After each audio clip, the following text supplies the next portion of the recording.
What's going on, you guys? Welcome to my Star Trek Infinite review. I know it took a couple of weeks to get this around, but I wanted to do it right, and I wanted to wait for a couple of initial bug fixes to come out, because, well, when you release a new game, there's going to be bug fixes. Now, before we start, I wanted to let you guys know that I am a huge Star Trek Grand Strategy gamer, fanatic. I played Birth of the Federation since 1999. I still play it to this day, and I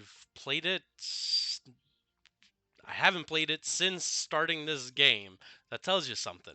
Uh, so Nimble Giants did an amazing piece of work with this game. There are pros and there's some cons. I'm gonna go into them. I just want to let you guys know that I wanted to take this game at a game that could it be the ultimate grand strategy Star Trek game? And I'm going to leave that toward the end for my decision. But I will tell you that this game has done something that very, very, very few games in the past have done. That made me think about the game while I'm not playing it. That I'll be at work or doing something and I'll be thinking about strategies. So that's very, very key. That's a really hallmarks of a successful game. All right, on to the pros and cons. Okay, so first, I'm not going to go into the differences between Stellaris and Star Trek Infinite. I made a whole new separate video about those between warp drives and hero ships and all that, so go check that out. But what I will discuss is what makes Star Trek Infinite so great. So the first pro is events. So events happen in the game while you're surveying planets, exploring the galaxy, and they're usually in triplicate, right? You'll run across perhaps um, a world that has been decimated by some kind of life form that has destroyed all the organic matter on the planet. And you do an investigation, and you find out a little later in a couple of other events that there's this type of crystalline entity, and you can kind of choose what to do. Do you obliterate the crystalline entity? Do you try to develop communications with it? It's very reminiscent of a Star Trek episode in the Next Generation, and it's a great addition. You see these peppered throughout the entire game, from episodes from Deep Space Nine and Star Trek: The Next Generation. It's incredible, and I really love these events. They just bring out so much flavor into the game. Another thing in this game that I really love is neutral zones. Neutral zones is something really cool. It was similar. There's a similar mechanic in Birth of the Federation. I love that they brought it here. It's not in Stellaris. Just want to point that out. So this is the Federation Romulan neutral zone, right? And then this is the Romulan Klingon neutral zone, as well as this too. Normally, it would say it's there we go, lies within the Klingon Romulan neutral zone. So when you go to war with another power, right, you can actually develop a neutral zone so you don't have like border friction. I really like that. It adds that taste of Star Trek because we all know about the neutral zone. We keep hearing about it in Star Trek: The Next Generation. So I love that addition. Huge, love it, and I love the mechanic and how it works. So the next pro is space combat. Space combat in this game is just you'll see in a second here. It's really just something that it needs to be seen. It's absolutely gorgeous. I don't know why the Klingons are just staying there, but and I like to slow it down because you get to see a little bit more. It's a small Klingon fleet, but you get the idea. See photon torpedoes going around. You can go over the ship and get like an idea of their shields, hull, and the Klingons not doing well. So, and then another cool thing that is you get these events that pop up that kind of will help you during the war.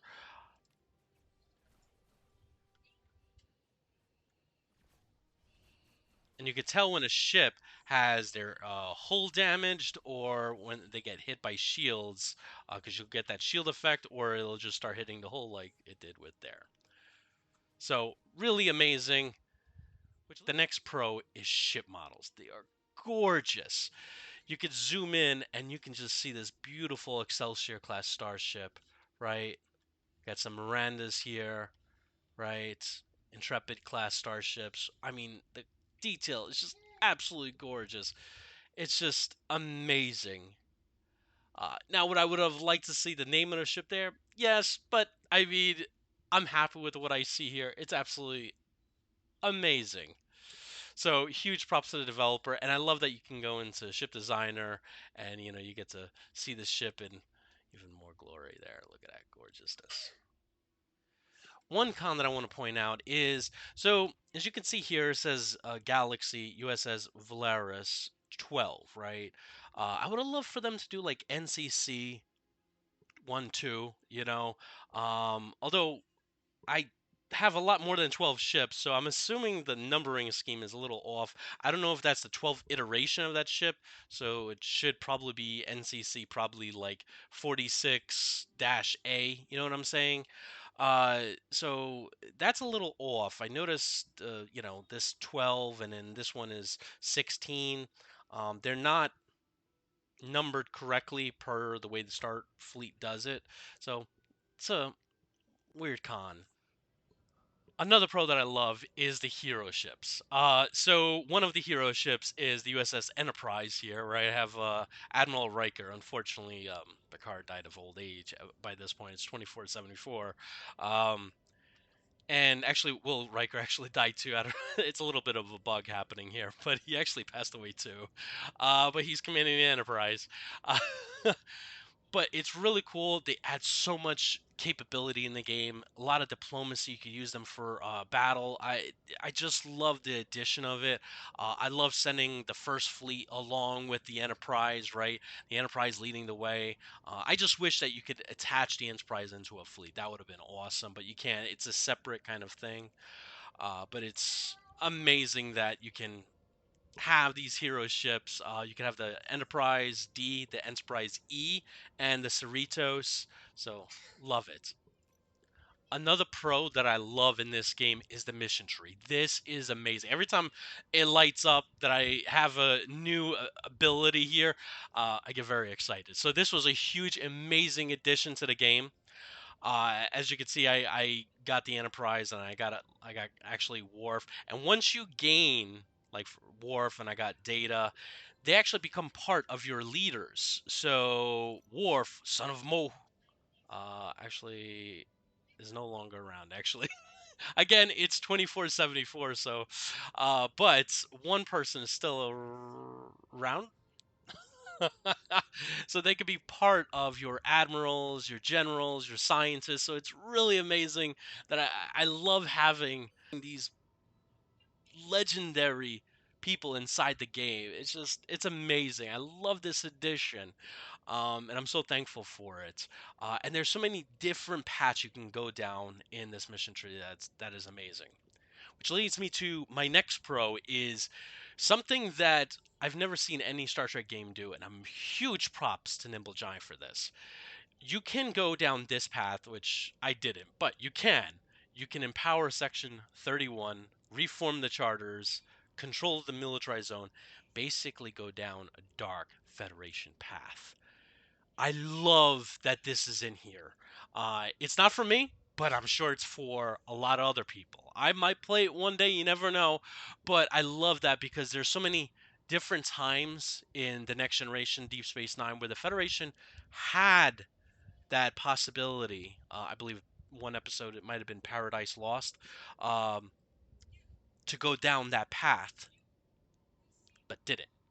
But it gives you that what if kind of what would happen if that happened. So anyway, really love that it's there. Huge props to Nippon Jai for doing that. It's huge, huge thing. And I love that this is the first Star Trek game that did this. Amazing. Now, another huge pro in my book is the addition of officers in this game. So, if you go over here, you'll see how many officers are in the Federation. I definitely have a lot. And officers are key in this game, are key because unlike other games like Stellaris, where if you lose a ship, you just rebuild it. right? You lose a fleet, rebuild it. No big deal. In Star Trek Infinite, that's completely different. You losing a fleet, yeah, you can rebuild it fast, but unless you have the officers to man them, they're not going to be useful, right? So you definitely need to have your officers there. So right now, as you can see, I'm about to engage this Klingon fleet. Uh, Now, officers are determined by here, right? Now, I had a war with the Cardassians, and in the beginning of the war, it was tough. But as I was taking out their fleets one by one, they rebuilt their fleets, but they didn't have the officers to man their Galore class starships. So they weren't as powerful. They were maybe a fraction or a quarter of what their full weapons capability was because instead of having 200 in their Galore class, they were able to field 20 officers. So it definitely changes the dynamics of a battle. So you'll see 8 Galore class, and you're like, oh man, but then they only have 20 officers or maybe 15 or 30 officers each. And so your smaller fleet can defeat them because your crew can respond, much better, attend to, damages and such. So it adds so much more dimension to the game. And it's an incredible, incredible, huge feature that I love in this game. That it changes just how this game plays out, and it makes every battle extremely important. If you know you're not going to do well in that battle, get out because you can't just rebuild your fleet. You can, but it's going to take a while before you can get your officers back. And I've had times where I went into a battle with starships I was barely able to field with officers, and it wasn't that great.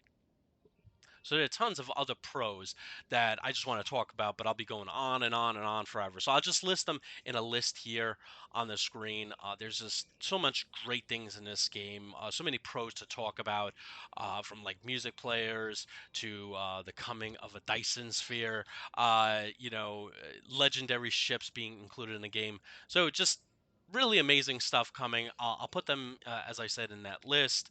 But let's now move over to the cons. So the first con that I have to put out is in battles, I noticed the Galaxy class starships don't really do much, right?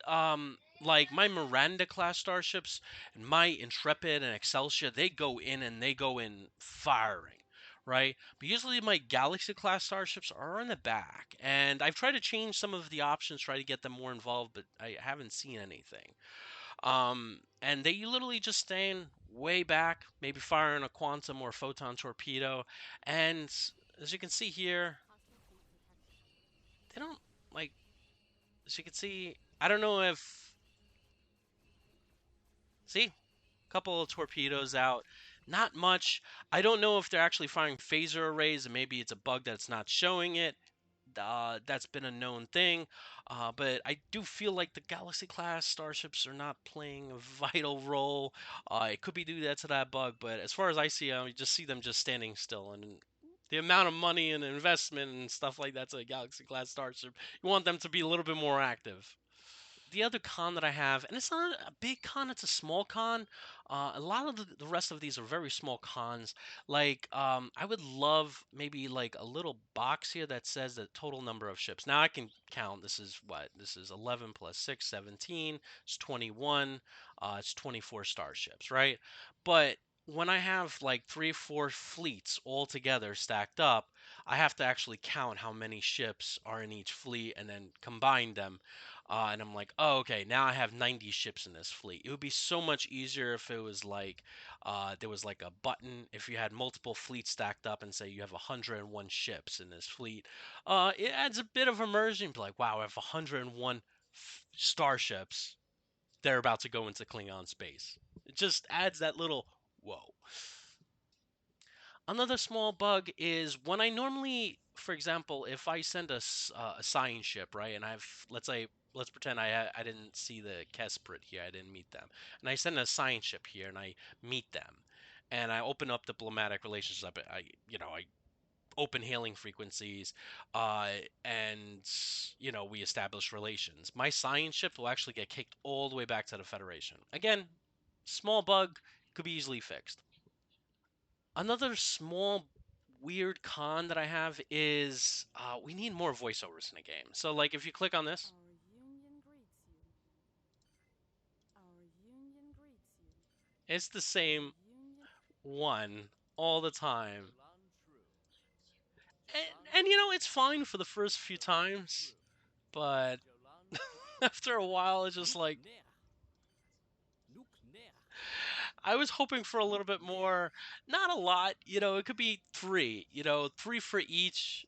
You know, grab a couple of people, say, hey, say these words, you know, and record them, and then just randomize them. Again, small bug, small con, but wish it was just a little differentiated. But which leads me to one last con is it the Borg in Birth of the Federation were scary to see. If you guys are not familiar with 1999 Star Trek Birth of the Federation, it's a grand strategy Star Trek game. And when you saw the Borg on the map, it was very scary because it took so many starships to take down the Borg. Good, pretty much your entire fleet.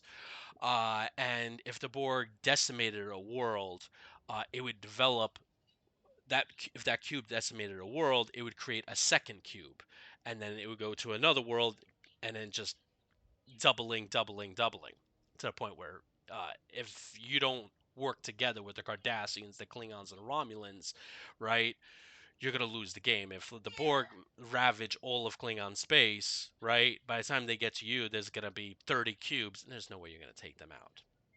So you have to work together, and I love that aspect of Birth of the Federation. I don't feel that here. Um, I don't feel the tension of like the Borg are coming, right? I don't see like systems are being lost. There are cubes all over the place. And that's something I wish was brought to the game that Birth of the Federation had, and I wish was brought into this game where you just see Klingon systems or Federation systems just go dark, right? And all you see is unknown ship or a cube-based ship, right?